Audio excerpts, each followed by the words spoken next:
Welcome to 30 minutes. సార్వత్రిక ఎన్నికలకు ఇంకా ఎంత సమయం ఉంది? సరిగ్గా 2 ఏళ్లు. ఆపరేషన్ 2019 అంటూ ఉన్నాయి. కానీ బీజేపీ ఆలోచన మాత్రం మరోలా ఉంది. సార్వత్రిక ఎన్నికలు జరిగేది 2019లో కాదా? ఈసారి ముందస్తుకు కమలనాథులు అస్తు అనేస్తారా? ఇలా ఎన్నో ప్రశ్నలు నేషనల్ పొలిటికల్ స్క్రీన్ పై హల్చల్ చేస్తూ ఉన్నాయి. ముందస్తు ఎన్నికల సంకేతాలు కాస్తగా కనిపిస్తున్నాయన్న విశ్లేషణలు పొలిటికల్ హీట్ ను పెంచుతూ ఉన్నాయి. ఇంతకీ నరేంద్ర మోదీ మనసులో ఏముంది? ఇదే వాటి 30 minutes.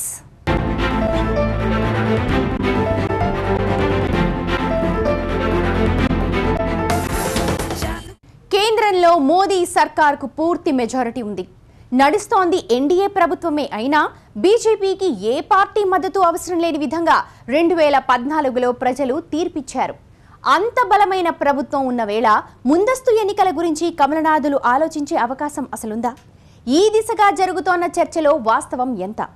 ఆ దిశగా జాతీయ రాజకీయాల్లో కనిపిస్తోన్న సంకేతాలేంటి?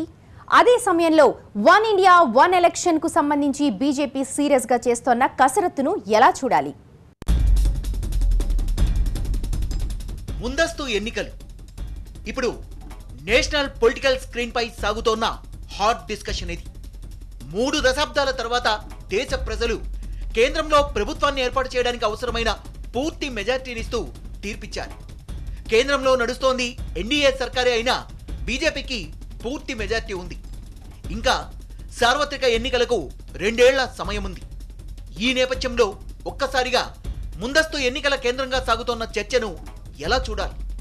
సహజంగా ఎన్నికలకు సమయం సమీపిస్తోన్న వేళ ముందస్తు కేంద్రంగా కూడా అనేక కోణాల్లో చర్చ జరుగుతూ ఉంటుంది. కానీ ఇప్పుడు సాగుతోన్న ముందస్తు డిస్కషన్ను మాత్రం ఆ కోవలో చూడడానికి వీల్లేదంటున్నారు పరిశీలకులు. అదే సమయంలో వన్ ఇండియా వన్ ఎలక్షన్ చుట్టూ కూడా ఇదే జోష్తో చర్చ సాగుతోంది.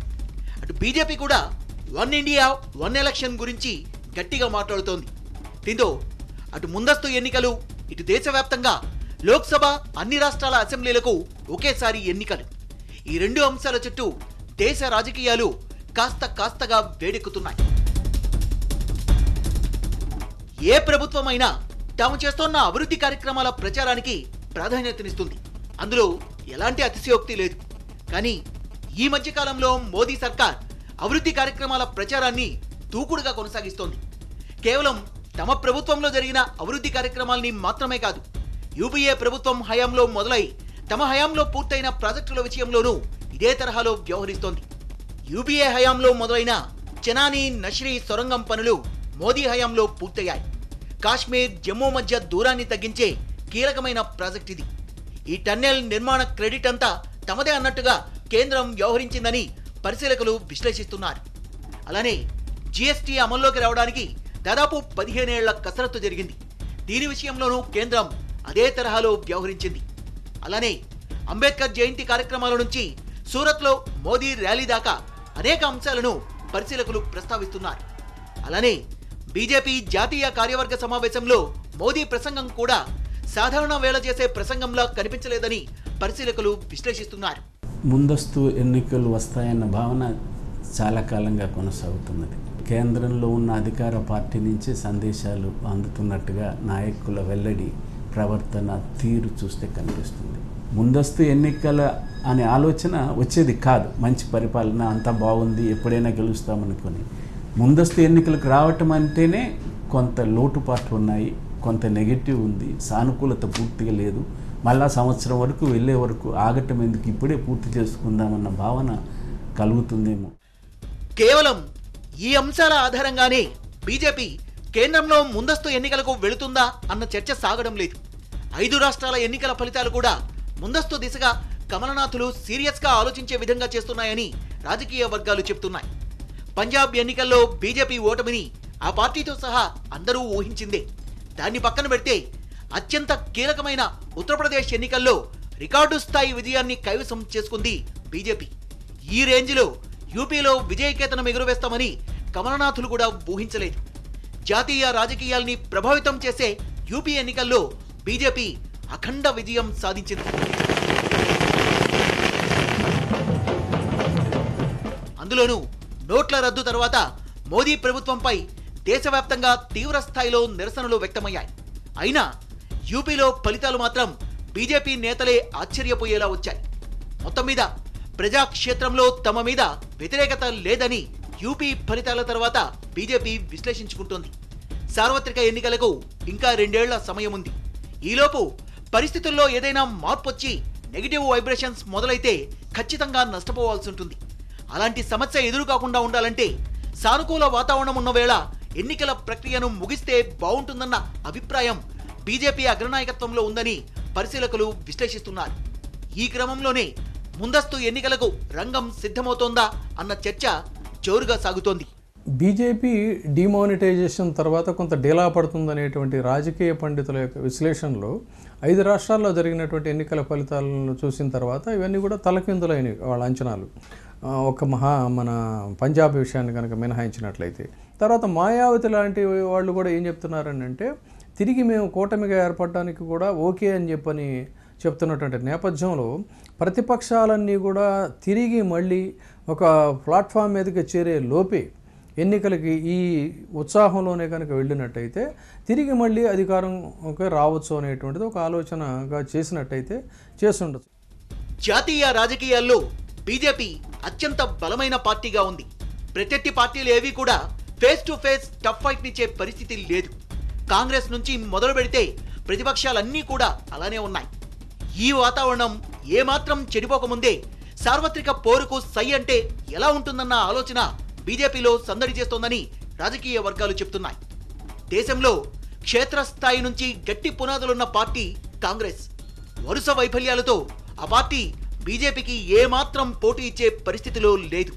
అయినా 2019 సార్వత్రిక ఎన్నికలంటే ఇంకా 2 ఏళ్ల సమయం ఉంది. ఈ గ్యాప్లో కాంగ్రెస్ కొంచెం బలపడే పరిణామాలు జరిగినా అది బీజేపీకి ఇబ్బందే. అలానే కూటముల పేరుతో ప్రతిపక్షాలన్నీ కలిసికట్టుగా రాజకీయ సమరం చేసే ఛాన్స్ కూడా ఇవ్వకుండా ఉండాలంటే బీజేపీ ముందస్తు ఎన్నికలకు వెళ్లే అవకాశం ఉందని అనలిస్టులు విశ్లేషిస్తున్నారు. కేంద్రం ముందస్తు ఎన్నికల దిశగా ఆలోచన చేస్తోందని, ఆ సంకేతాలను తెలంగాణ ముఖ్యమంత్రి కేసీఆర్ గ్రహించారన్న వాదన కూడా గట్టిగా తన ఉనికిని చాటుకుంటోంది. రిజర్వేషన్ల దగ్గర నుంచి రైతులకు ఉచితంగా ఎరువులు అందించడం దాకా కేసీఆర్ వరుస నిర్ణయాలు తీసుకున్నారు. ఈ తరహా రాజకీయ నిర్ణయాల్ని చకచకా తీసుకోవడం వెనుక ముందస్తుకు సంబంధించి కేసీఆర్ కు సమాచారం ఉందా అన్న ప్రశ్న రాజకీయ వర్గాల్లో హల్చల్ చేస్తోంది. తెలంగాణ ప్రభుత్వం కూడా ముందస్తుకు సిద్ధమవుతోందని, ఈ క్రమంలోనే కేసీఆర్ రెడీ అవుతున్నారని పరిశీలకులు విశ్లేషిస్తున్నారు. ఎన్నికలు ఎప్పుడు జరిగినా 2019లో జరిగినా దానికంటే కొద్దిగా ముందే జరిగినా ఎప్పుడు జరిగినా ఈసారి తెలంగాణ రాష్ట్ర సమితి జైత్రయాత్ర జగిత్యాల నుంచే మొదలైతది. గులాబీ జెండా ఖచ్చితంగా. ఒకవైపు ముందస్తు ఎన్నికల చుట్టూ డిస్కషన్ సాగుతోన్న వేళ మరోవైపు వన్ ఇండియా వన్ ఎలక్షన్ కూడా తన ఉనికిని గట్టిగా చాటుకుంటోంది. One India one election formula మీద బీజేపీ ఫోకస్ పెట్టింది. అటు మోదీ కూడా దేశమంతా ఎన్నికలు ఒకేసారి జరగాలని గట్టిగా భావిస్తున్నారు. దీంతో ముందస్తు ఎన్నికలకు మోదీ సై అంటే వన్ ఇండియా వన్ ఎలక్షన్ ఫార్ములాను అప్లై చేస్తారా అన్నది కూడా చర్చనీయాంశంగా మారింది. ఆ దిశగా అనేక అడ్డంకులని మోదీ టీం ఎలా అధిగమిస్తుందన్నది కూడా ఆసక్తికరంగా మారింది. లోక్సభకు ముందస్తు ఎన్నికలు. ఈ దిశగా ఢిల్లీ నుంచి రాష్ట్రాల వరకు అనేక కోణాల్లో సంకేతాలు వస్తూ ఉన్నాయి. విశ్లేషణలు కొనసాగుతూ ఉన్నాయి. అటు ప్రతిపక్ష పార్టీలు కూడా జరుగుతున్న పరిణామాలను జాగ్రత్తగా గమనిస్తూ ఉన్నాయి. అదే సమయంలో ముందస్తు ఎన్నికలంటూ వస్తే one election one India formula కూడా అమలు చేస్తారా అన్నది చర్చనీయాంశంగా మారింది. ఈ అంశంపై తీవ్రంగా బీజేపీ కసరత్తు చేస్తోంది. ఇంత పెద్ద దేశంలో లోక్సభ నుంచి రాష్ట్రాల అసెంబ్లీల దాకా అన్నిటికీ ఒకేసారి ఎన్నికలు జరపడం సాధ్యమేనా? సార్వత్రిక ఎన్నికలతో పాటే 29 రాష్ట్రాలకు కేంద్రపాలిత ప్రాంతాలకు ఒకేసారి ఎన్నికలు నిర్వహించడం సాధ్యమేనా? దానివల్ల లాభాల కంటే నష్టాలే ఎక్కువగా ఉన్నాయా? ప్రజాస్వామ్య దేశంలో నియంత పాలనకు వన్ పోల్ విధానం తెరతీస్తుందా? ఎన్నికల్లో అవినీతికి చెక్ పెట్టాలంటే ఒకేసారి ఎన్నికలు నిర్వహించడమే ఏకైక మార్గమా? వన్ పోల్ విధానం వల్ల జాతీయ అంశాలే ఎన్నికల్ని ప్రభావితం చేసే ప్రమాదం లేదా? సంకీర్ణ యుగంలో దేశమంతా ఒకేసారి ఎన్నికలు అన్న కాన్సెప్ట్ అసలు వర్కౌట్ అవుతుందా? ఇన్ని ప్రశ్నలు, ఇంత చర్చ దేనికంటే వన్ ఇండియా వన్ ఎలక్షన్ మీద బీజేపీ తీవ్రంగా కసరత్తు చేస్తోంది. ప్రతి ఏడాది కొన్ని రాష్ట్రాలకు ఎన్నికలు నిర్వహిస్తూ పోవడం వల్ల అభివృద్ధికి అడ్డంకిగా మారిందని బీజేపీ నేతలు గట్టిగా విశ్వసిస్తున్నారు. మోదీ కూడా వన్ పోల్ విధానం గురించి గట్టిగా మాట్లాడుతున్నారు. లోక్సభ చుట్టూ ముందస్తు ఎన్నికల వాతావరణం కాస్తగా నెలకొంటున్న వేళ వన్ పోల్ విధానం చుట్టూ కూడా చర్చ సాగుతోంది. ఈ బడ్జెట్ సమావేశాల్లో రాష్ట్రపతి ప్రసంగంలోనూ ఈ అంశం చోటు చేసుకుంది. Frequent elections put on hold development programs, disrupt normal public life and impact essential services and burden human resources with prolonged period of elections duty. My government welcomes a constructive debate on simultaneous conduct of elections to Lok Sabha and the state legislative assembly. భారత రాజ్యాంగం అమల్లోకి వచ్చిన తర్వాత లోక్సభకు అన్ని రాష్ట్రాల అసెంబ్లీలకు ఒకేసారి ఎన్నికలు జరిగింది 1952లో మాత్రమే. 1959లో కేరళలో నమూద్రిబాద్ ప్రభుత్వంపై కేంద్రం ఆర్టికల్ 356 ప్రయోగించడంతో ఒకేసారి ఎన్నికలకు బ్రేక్ పడింది. అయితే ఇప్పుడు వన్ పోల్ విధానం అమల్లోకి రావాలంటే రాష్ట్రాల అసెంబ్లీ పదవీకాలం ముగిసే తేదీలు భిన్నంగా ఉన్నాయి. వాటిని ఒకే వరుసలోకి తేవాలంటే కొన్ని రాష్ట్రాల అసెంబ్లీ పదవీ కాలాన్ని కుదించాలి, మరికొన్ని రాష్ట్రాల అసెంబ్లీ పదవీ కాలాన్ని పొడిగించాలి. దీనికి రాజ్యాంగ సవరణ తప్పనిసరి. దానికన్నా ముందు పార్టీల మధ్య ఏకాభిప్రాయం కుదరాలి, విస్తృతంగా చర్చ సాగాలి. రాజ్యాంగ సవరణ పెద్ద కష్టమేమీ కాదని బీజేపీ గట్టిగా చెప్తోంది. అదే సమయంలో కొన్ని ప్రాంతీయ పార్టీలు కూడా వన్ పోల్ విధానానికి మద్దతు ప్రకటిస్తున్నాయి. ఏకకాలంలో అన్ని ఎలక్షన్స్ పెట్టాలని కూడా ఒక ప్రతిపాదన పెట్టారు. That is a very good thing. ఎందుకంటే ఇండియాలో మీరు చూస్తే ఎప్పుడు ఎలక్షన్లే. We are working only for elections, not for people. 5 ఏళ్ళకు ఒకసారి మ్యాండేట్ ఇస్తే 3 నెలలకు ఒకసారి 6 నెలలకు ఒకసారి ఒక బై ఎలక్షన్లు వస్తూ, లేకుంటే ఇంకొక ఎలక్షన్లు వస్తూ, ఒక స్టేట్ ఎలక్షన్స్ వస్తూ ప్రతి ఒక్కసారి ఎలక్షన్ కోసం భయపడి పనిచేయాల్సి వస్తుంది. అట్లా కాకుండా అన్ని ఎలక్షన్స్ని యూనిఫామ్గా పంచాయతీ ఎలక్షన్స్ దగ్గర నుంచి, మున్సిపల్ ఎలక్షన్స్ దగ్గర నుంచి ఎమ్మెల్యే ఎంపీ ఎలక్షన్స్ వరకు అన్ని ఒకటిగా రావాలి. అటు లోక్సభకు ఇటు రాష్ట్రాల అసెంబ్లీలకు ఒకేసారి ఎన్నికలు నిర్వహించడం వల్ల ఎలక్షన్ కమిషన్ కు వేల కోట్ల రూపాయలు ఆదా అవుతుంది. కేంద్ర రాష్ట్ర ప్రభుత్వాల సాధారణ పరిపాలన మీద ఎలాంటి ప్రభావం పడకుండా ఉంటుంది. అభివృద్ధి క్రమం దెబ్బతినకుండా ఉంటుంది. ఇలా అనేక కారణాల్ని బీజేపీ చెబుతోంది. దీంతో ఇటు ముందస్తు ఎన్నికలకు అటు వన్ పోల్ విధానం అమలుకు కేంద్ర ప్రభుత్వం వర్కౌట్ చేస్తోందా అన్నది ఆసక్తికరంగా మారింది. దేశమంతా ఒకేసారి ఎన్నికలు నిర్వహించడం ఎలా అన్నదానిపై బీజేపీ తీవ్రంగా కసరత్తు చేస్తున్నట్లు రాజకీయ వర్గాలు చెబుతున్నాయి. అదే సమయంలో వన్ పోల్ విధానం వల్ల కేంద్రంలో నియంత పాలనకు తెరలేవడం దగ్గర నుంచి ప్రాంతీయ పార్టీల ఉనికికి ప్రమాదం ఏర్పడే అవకాశం ఉందని, జాతీయ అంశాలే ఎన్నికల్లో కీలక అంశాలుగా మారుతాయన్న వాదన గట్టిగా వినిపిస్తోంది. దేశంలోని 29 రాష్ట్రాల్లో భిన్నమైన రాజకీయ సామాజిక పరిస్థితులున్నాయి. కానీ వన్ పోల్ విధానం వల్ల వాటికి ప్రమాదం వాటిల్లే అవకాశం ఉందని పరిశీలకులు విశ్లేషిస్తున్నారు. 2018 చివర్లో లోక్సభతో పాటు అన్ని రాష్ట్రాల అసెంబ్లీలకు ఎన్నికలు నిర్వహించాలన్నది మోదీ ఆలోచనగా కమలనాథులు చెప్తున్నారు. అభివృద్ధికి ఎన్నికలు అడ్డు కాకూడదంటే వన్ పోల్ విధానమే సరైందని బీజేపీ గట్టిగా చెప్తోంది. అదే జరగాలంటే కనీసంలో కనీసం 15 రాష్ట్రాలు అందుకు సై అనాలి. ఆ క్రమంలో బీజేపీకి పెద్దగా ఇబ్బంది లేదు. కానీ వన్ పోల్ విధానాన్ని కంటిన్యూ చేయడం అసాధ్యమన్న వాదన తన ఉనికిని బలంగా చాటుకుంటోంది. అదే సమయంలో ముందస్తు ఎన్నికలకు వెళ్లడం వల్ల ఎలాంటి లాభం ఉండదన్న విశ్లేషణలు కూడా వినిపిస్తూ ఉన్నాయి. లోక్సభకు ముందస్తు ఎన్నికలు, దాంతోపాటే అన్ని రాష్ట్రాల అసెంబ్లీలకు ఎన్నికలు, ఇది మొత్తం మీద మోదీ వ్యూహం. అయితే అన్ని రాష్ట్రాలకు ఒకేసారి ఎన్నికలు జరగాలంటే 15 రాష్ట్రాలు వన్ పోల్ విధానానికి జై కొట్టాలి. బీజేపీ దాని మిత్రపక్షాలు 16 రాష్ట్రాల్లో పవర్లో ఉన్నాయి. కాబట్టి అదేం పెద్ద సమస్య కాదు. 2018 చివరి నాటికి 2 ఏళ్ల కంటే తక్కువ కాలపరిమితి ఉన్న రాష్ట్రాలకు కూడా 2018లోనే లోక్సభతో పాటు ఎన్నికలు నిర్వహించే ఆలోచనలో ఉన్నట్లు రాజకీయ వర్గాలు చెబుతున్నాయి.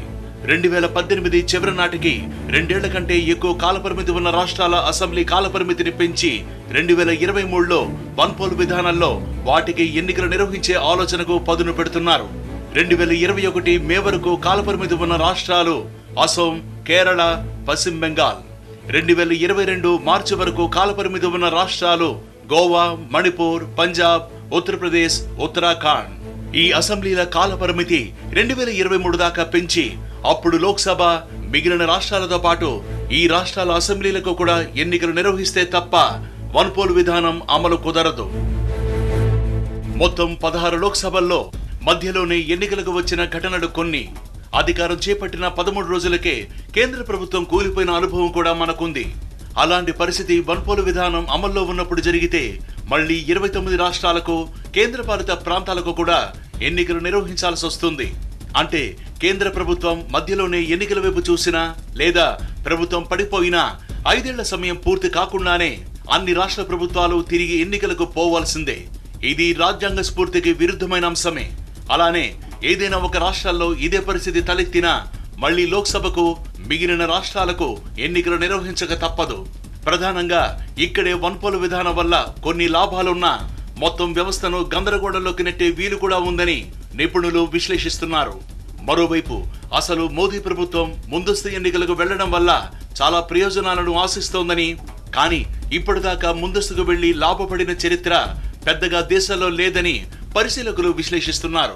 భారతీయ జనతా పార్టీ ముందస్తుగా ఎలక్షన్కి వెళితే మాత్రం ఓడిపోతుంది. బలం పూర్తిగా దేశం వ్యాప్తంగా ఇంకా తెచ్చుకోకుండా ఒక అడ్వెంచర్గా వెళ్ళినట్టుగా ఉంటుంది. రిజల్ట్ చెప్పలేరు. ఇంకా ఉన్న 2.5 సంవత్సరాలు పూర్తిగా ఉపయోగించుకొని వాళ్ళు లేని చోట వాళ్ళ బలం పెంచుకుంటే వాళ్ళకి మళ్ళీ ప్రభుత్వానికి రావడానికి అవకాశం ఉండాలి. మొత్తం మీద ఇటు ముందస్తు ఎన్నికలకు వెళ్లి తిరిగి కేంద్రంలో ప్రభుత్వాన్ని ఏర్పాటు చేసే మెజార్టీ సాధించాలని, అలానే వన్ పోల్ విధానాన్ని అమలు చేసి సరికొత్త చరిత్రకు శ్రీకారం చుట్టాలని మోదీ భావిస్తున్నారు. ఆ క్రమంలో ఎంతవరకు విజయవంతం అవుతారన్నది చర్చనీయాంశంగా మారింది. ముందస్తు ఎన్నికలకు, ఎన్నికల సంస్కరణలకు ముడిపెట్టాలన్నది మోదీ ప్రయత్నమని రాజకీయ వర్గాలు అంటున్నాయి. అదే సమయంలో వన్ పోల్ విధానం ఎన్నికల సంస్కరణ కాదని, సంస్కరణల పేరుతో కొత్త సమస్యలను కొని తెచ్చుకోవడమే అన్న విశ్లేషణలు కూడా వినిపిస్తూ ఉన్నాయి. వీటన్నిటి మధ్య నరేంద్ర మోదీ ఇటు ముందస్తుకు, అటు వన్ పోల్ విధానానికి ఎలా ముడిపెట్టి ముందుకు సాగుతారన్నది చర్చనీయాంశంగా మారింది. ఇదే వాటి 30 minutes చూస్తూనే ఉండండి TV9.